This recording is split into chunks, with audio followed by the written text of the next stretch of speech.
Hey class, I'm Israel Rivera. I'm here to talk to you about a little about myself.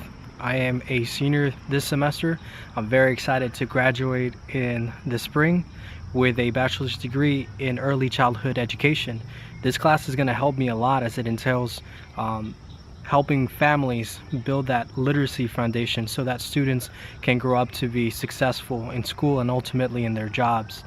I was very surprised by the videos that said that 3-in-1 students that do not develop literacy by the 3rd grade will actually develop some sort of health problem, such as heart disease in their 50s. And it kind of sort of goes, it's like a domino effect. If you don't take care of your mental health, you're not going to take care of your physical health. And different aspects, just so many ramifications from just one aspect. And then there was the high school and middle school dropout rates. Children that will never get to graduate from high school, let alone go to college and better themselves. So literacy is definitely big. I want to be able to know how to instill that importance in the parents of my students. That way they can harbor that at home. That way they can nourish their child's development, their mental health, their academic success, all of those key components that, entail going to school and also receiving support from the house. So very interesting. And then I noticed that a lot of our assignments has to do with the habits of mind, and it's kind of like really good habits to have, these things that we do, that we subconsciously do in order to form who we are and how we react and how we come up with solutions to problems that we don't readily have the answer to. And a lot of them I had. A lot of them I was able to see myself a little bit in, but two that really struck home is persisting and the management of impulsivity. As a college student, if you're not persistent, you're not going to pass. You may just scrape on by. You might not be able to survive those long nights, writing that essay, finishing up that PowerPoint, putting that last detail that makes all the difference for that group project. So persisting is very, very key. You got to be able to stick through to it, set goals and go to it, but don't be so headstrong. Is what I learned from the Habits of Mind's PDF file. If the strategy is not working, then you're not persisting anymore. You're being hard-headed. And for me, what I had to take from that is that sometimes I'm a little too prideful and I gotta back away from a situation. Maybe I'm being too persistent the wrong way. Let me back away, find a new way to actually tackle that. So very interesting article. And managing impulsivity, there are so many things to do with family, with friends. There's always an event. Being Latino, there's always a wedding, there's always a funeral, there's always some sort of outing that your friends want to take you with, some sort of sporting event.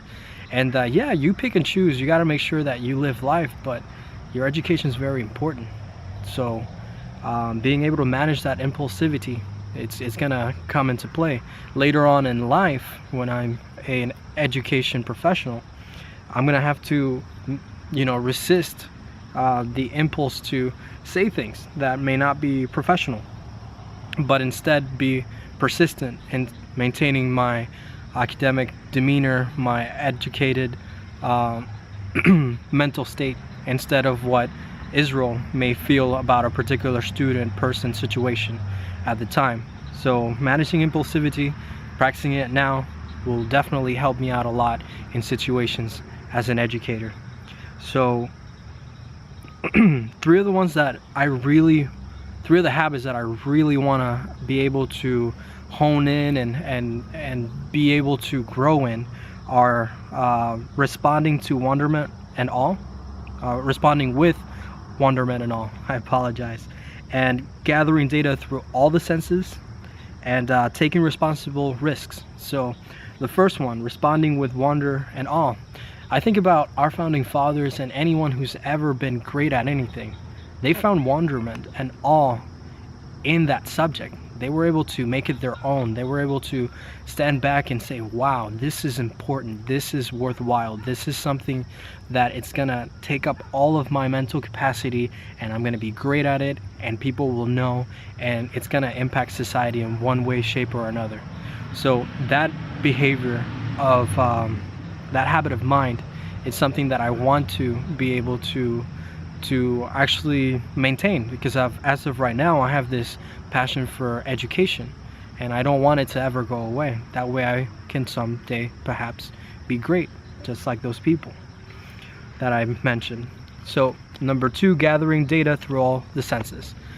So far, our education system has been very good at visual aids, has been very good at auditory learning.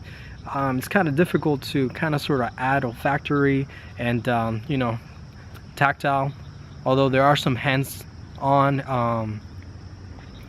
activities that teachers can always implement, but on your regular day-to-day class it's a little difficult. So I'm thinking, how can I apply this? By exploring new cultures, I can expand my own understanding. I can view things differently. I can incorporate that into my classroom, and going out there and fully submersing myself. For example, I'm going to Italy in the summer to celebrate my my bachelor's degree that I mentioned earlier, and there I'll be submerged in tasting all their wonderful food and their wonderful wine. I'll be able to smell the different flowers, the different lemons, the different fruit. I'll be able to hear the different peoples and their dialects. I'll be able to see and really experience, really feel the breeze over there, really get into that atmosphere. And I feel like all my senses I'll be able to learn then. So I look forward to providing more experiences for myself. That way I can start gathering data through all my senses. And lastly, I want to take responsible risks. I want to be able to be more adventurous, like I said, with travel. But not just any type of travel. Travel where it's not too dangerous, but it is off the beaten path, and I'm still learning, I'm still gathering information, I'm still meeting new people, finding new ways, learning a little bit about our planet Earth and the people and their many different cultures. So I want to be able to take responsible risks, because with great risks, there often comes great rewards, that big payday that we're all seeking. So I look forward to hearing from you guys. Very excited about this class. 15 days is going to be quite the challenge, but I'm looking forward to it. I know that with these habits of mind, we'll be able to reflect on each assignment and really cement that in. So look forward to hearing from you guys. Take good care. Ciao.